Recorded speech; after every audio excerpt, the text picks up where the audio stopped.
Now, this brings us to the last segment of the event, the Q&A session. Many of the questions have already been answered in the Q&A box, so please refer to them. In this session, we'll pick up a few questions and have the presenters answer them directly. Please note that since the event is intended for high school students, questions from high school students will be given priority. Okay, so now we have picked up a few questions from the Q&A box to be answered directly. So let's see. First question goes to Professor Maeda. Yes. Okay. What is most difficult thing to join in joint research with overseas students? Okay. Good questions. And yeah, of course, the most important things is the physical communications. So if you think about your family, and there is less communications, you are going to horrible situations, So it's almost the same situations we have. So now we have a COVID situations. And as I told you, that one of my important student within, she's still struggling in Thailand. But we had a nice strategy. So she's now trying to make software, and we are almost every day we are connecting through Zoom or email. So we have solutions for this. Okay, this is the things. Okay, all right. Thank you very much. I think, thank God we have a good technology now. Yeah, we already have a nice technology indeed. Because today we are doing Zoom tools. So this is one thing. Okay. All right. Thank you very much. Next question also goes to Professor Maeda. Yes. Soft robotics only used in medical field only? If not, what are other fields that use soft robotics? And maybe you can tell us what are the projects in the future. Okay. So my collaborator, they are trying to make wearable devices which control the temperature. For instance, like our clothes with the temperature control system using soft pump. So in the summer, it's really nice because we can get the very comfortable clothes. So this is one of the nice applications. And another aspect, the entertainment robot. So today I will talk about the silent operations. So normally in the mechanical wings or actuators, they produce noise. So noise in the factory is okay, but in our daily life or entertainment situations, so noise is very annoying. But soft actuators, they never show the noise. So this is the one possible applications. Okay. Okay. All right. Thank you very much. I think so. Only limited to 2 questions only to to Professor Maeda. Okay. Thank you. Okay. Thank you very much. So next question goes to Professor Hirabayashi. I saw a news a few months ago, that Germany or some European countries suffered from heavy rain. Could it be due to the climate change? It's a big question. Yeah, I know that several climate researchers are investigating these things by event attribution for these specific cases, and the quantitative assessment of human-induced climate change on this event will be published soon, I think. So I cannot answer now, but this type of event was a heavy precipitation in hilly place. And in the very short time, the very strong precipitation occurred, and the landslide and the flash flood occurred in this area. So I think the very similar flood disaster will be increased in future, as I showed you that heavy precipitation will be increased in future. Okay. All right. Thank you very much. Okay. Next question goes also to Professor Hirabayashi. Could you please explain what kind of adaptation countermeasure we can take in details? Well, there are so many adaptation plans ongoing in several different sectors. Because I'm civil engineering, I just say several examples in our field. For example, to manage flooding in rivers, we construct reservoirs or levees or the embankment or flood retention pond.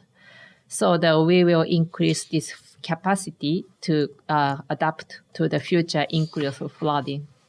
Actually, Japanese government is now trying to update their river management planning by integrating new information of future changes in flooding using computer simulation now.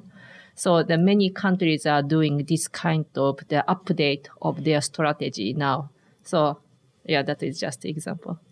Okay. All right. Thank you very much. Okay. I hope it answered to your questions.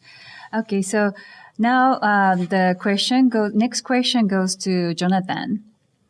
Okay. Why did you decide select SIT from many Japanese universities? Well, I guess first of all, it has something to do with my major. I wanted to focus more on engineering, and SIT being focused on an institute of technology. That was my first main point. And second of all is the IGP program itself, because we're allowed to do research from first year, and we're given guidance to write our own thesis. I think that is much more interesting than just, I think that's just more unique than other undergraduate programs. And not to mention they offer aid, for scholarships, right? So that we don't have to pay the full price. So I think all of those play a big role in deciding for me to choose SIT. Yeah. All right. Thank you very much. Okay. Next question is also Jonathan. What do you want to do after getting the degree at SIT? I'm planning to work in Japan after I graduate from SIT. I've recently contacted the career support. They're also very kind here in SIT, and they've been trying to help me. And I'm also looking for internships right now, even though I'm still in my sophomore years. And there's not many jobs usually for second-year students, but they're still willing to help me. But at the same time, I guess the biggest struggle for me is that most of the job opportunities are in Japanese, and therefore I believe I would have to learn more Japanese before being able to go into the workforce. Okay, thank you very much. Yes, I think it's you need to have a good Japanese. It's better to have good Japanese skill to get a job in Japan. But maybe after this event, I can get you contact with Aslai so that you can get advice from him. Okay, so next question goes to Aslai. Yes. Okay, what was the most enjoyable and a difficult thing since coming to Japan? Okay, most enjoyable. So I would say that the most fun things about actually being in Japan is the seasons, because we enjoy 4 seasons here, from spring, summer, autumn, and also winter. So each of the season itself, we got bunch of things to do. For like example, in winter we go snowboarding, and in spring we go see the sakura, and in the summer we go to the swimming at the beach, and also during the autumn we go to seeing the momiji. So that's for me is the most fun thing about Japan. And the second of it would be the most difficult thing, I guess. Okay. Yes, difficult thing. Difficult thing. Okay. Difficult thing is without a doubt the Japanese itself, the Japanese language, because before coming here we did actually learn Japanese for quite a year, and then but the Japanese that we learned back in before we coming here is actually the textbook Japanese. It's not like the common like being spoken Japanese. So during the first few months of being here, it's like this is not what we learned during our preparatory. This is completely different. So it took quite time to actually adjust with the locals. But then over time, you will get over that, because every day you will just hear in Japanese coming into your ears on daily basis. So somehow over the years, it becomes better, and you eventually could actually have a proper Japanese command. So yeah. That's all. Okay. All right. Thank you very much. Yeah, I think Japanese, knowing real Japanese is probably the first big step. Okay. All right. Thank you very much. So next question goes to Azai. What did you do when you wanted to have your favorite mom's food at the beginning? Okay. What a question. Okay, now I'm hungry. Okay, so, well, I did try to cook by myself and try to recreate all the things that my mom cooked me before, but it was a complete disaster. But yeah, I would go to where we have a very good Malaysian restaurants around Tokyo, especially.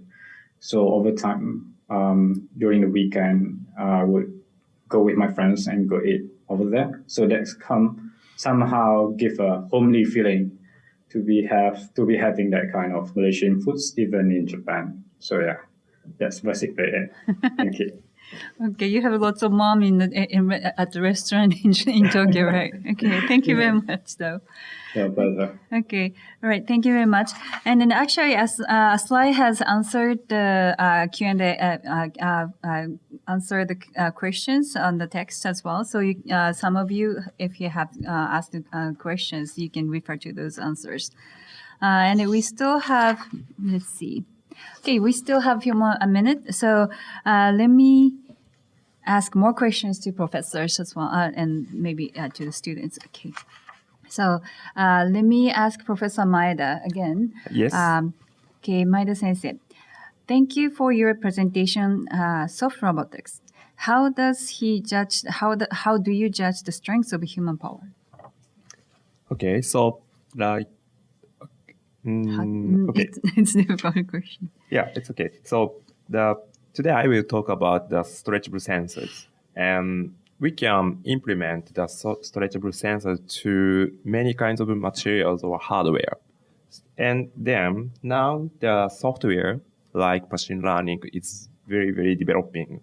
So it's quite nice of the integration between soft sensor and machine learning. So we completely get the how to sense the human, force or power through the nice hardware and the nice software. Okay.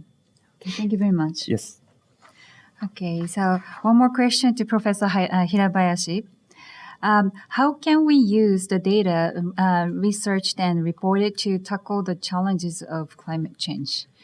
Okay, so the IPCC published reports and also related to data in digital form, and you can access to it. But I think that your question is how to use it to tackle the changes, and that's why I'm a researcher and I do my research and just write paper and publish, and that's all. But why I'm joining the activity like IPCC is we will integrate these information, scientific information, and then write summary for policymaker. So in the very comprehensive way, and the government or the policymaker read this report and think about how to change their strategy or how to update their attitude against climate change. So that is one of our contributions of our science to contribute such kind of the big issues. Okay, thank you very much. Okay, so now Jonathan, there's one more question from the audience. What was the most trouble you have ever been in Japan since coming? So I think many people wants to know about the troubles. Oh yeah, yeah. For sure, there was a lot of things going on when I first came here, especially since I came during the middle of the pandemic, and so I couldn't communicate with a lot of people. Neither do I know a lot of Japanese, and so I didn't get a lot of assistance from friends and such. I was basically alone. I came here alone. I didn't have my families, and not knowing the language itself, I still have to manage hokkensho, like the health insurance and ninkin menjo. It's like, so you have to manage a lot of things on your own in a new place without knowing anyone and not knowing the language itself. That was pretty difficult. Okay, thank you. Yeah, I didn't know that you came to Japan right in the middle of pandemic. I thought you were here in Japan before that. I am. But no wonder your presentation didn't have that much people in the Oh, yeah. presentation material.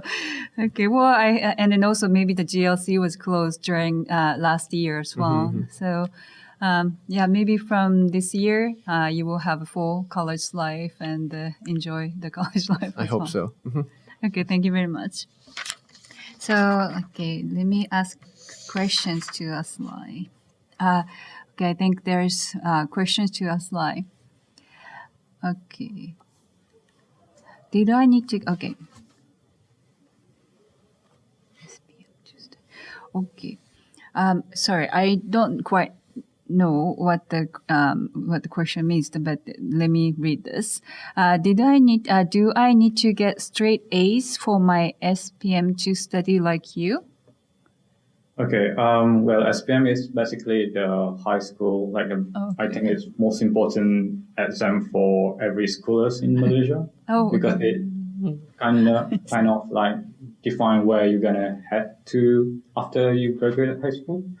So the answer to that is no. You don't have actually to get straight A's because there are for the going to the Japan for the scholarship specifically you have like a minimum requirements, but straight A's is not like the absolute requirement. I think during my time it was around 6 A's or 7 A's over than 9 A's.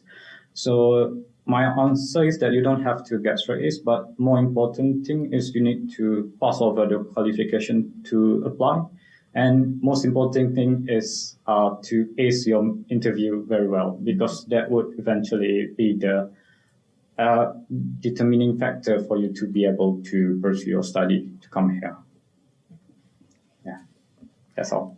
Okay, all right. Thank you very much. Okay, okay. Now I understood that was about the test in Malaysia. Okay. For the high school. Okay. All right. Okay. So I think we have a few more minutes. So maybe let me ask one questions to Professor Maeda and Professor. Okay. Sorry. Okay. I think you don't have that question yet. So Professor Maeda, can you please tell us the fields in which soft robot could be used? Are these robots long last than the usual hard robots? What are your future projects? Maybe you can share with us. Okay, so yeah, of course, I want to know my future direction. Yeah, okay, so the one project, the possible project, I already talked about the textile with soft actuators and sensors. This should be, for instance, about entertainment. The very nice feature of soft robotics technology is less noise. So how we implement this kind of technology to the classes, indeed. Sometimes I met the people who are working in a company and they are seeking the less noise devices, indeed. And, I'm now working with mechanical engineering and there are many nice technologies, but many devices produces noise. So how we avoid these things? And now I know that the soft robotic technologies shows less noise. So I'm seeking how we apply these technology to the nice things. So one thing is entertainment. And also another one is this kind of the smart textile with soft robotic technologies. Okay, thank you very much. That sounds very interesting. Yeah, I'd like to see. One thing is that recently I developed a startup company. Indeed, very recently I made. So there is this kind of things is very useful for in our daily life. Indeed. Okay. Yeah. All right. Thank you very much. Okay, that sounds very interesting for our future. Okay, next question, next and the last question to Professor Hirabayashi. I live in Brazil, and I'm very concerned about some recent events in our territory, such as fires in the wetlands and Amazon, and the oil spills on the north coast. What I would like to ask you is, we passed the point where changes are no longer reversible. Well, we have a special term named tipping point. So tipping point is the point that's the unreversible the phenomena happen. For example, the Antarctic ice is sliding and melting acceleration, or the several things. And regarding to the climate change, we investigate several such kind of tipping point in many aspects. And the ecosystems, regarding the ecosystems, this tipping point is a big issue, and some species are dying or reducing. But for the climate change, still we are not yet reached to this tipping point in many sectors. So we have still some time to stop the warming ongoing. Okay, thank you very much. Okay, so thank you very much for everyone. Sorry, our time is up. So we will have to close the session soon. So if you have any further questions about our university, please visit our university's website and link shown in the chat box. Okay, thank you very much. Thank you very much.